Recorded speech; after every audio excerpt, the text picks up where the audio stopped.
May sinampang reklamo sa Ombudsman ngayong umaga kaugnay sa utos noon ng Department of Finance na ilipat ang bilyong-bilyong pisong excess funds ng PhilHealth sa National Treasury. May ulat on the spot si Salima Refran. Sam?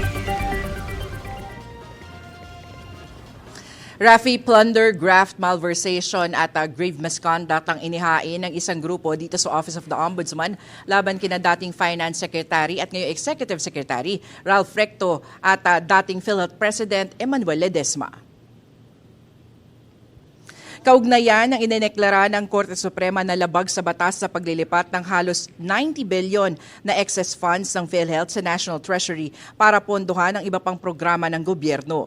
60 billion pesos ang tuluyang nailipat sa National Treasury habang napigilan ng mga petisyon sa Korte ang paglipat ng natitirang 29.9 billion pesos. Sabi ng Save the Philippines Coalition, main plunderer sa reklamo si E.S. Recto bilang Finance Secretary noon na naglabas ang Executive Order ng DOF na nag-uutos sa mga government-owned and controlled corporations o GOCC para mangyari ang paglilipat ng pondo.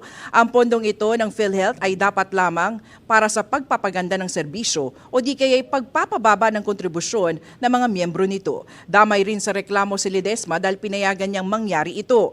Nito lang Desyembre, pinag-utos ng Korte Suprema na ibalik sa PhilHealth ang nailipat na 60 billion pesos sa pamamagitan ng 2026 national budget. Narito ang bahagi ng panayam sa mga complainant.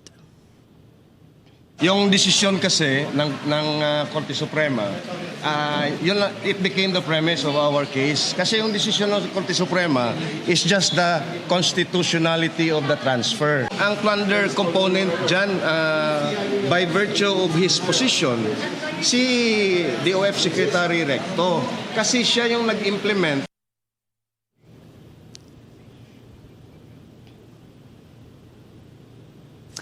Rafi, sinusubukan pa ng GMA Integrated News sa makuha ang panig ni E.S. Recto at ni dating PhilHealth President Ledesma. Ang Ombudsman naman isa sa ilalim sa evaluation ang reklamo.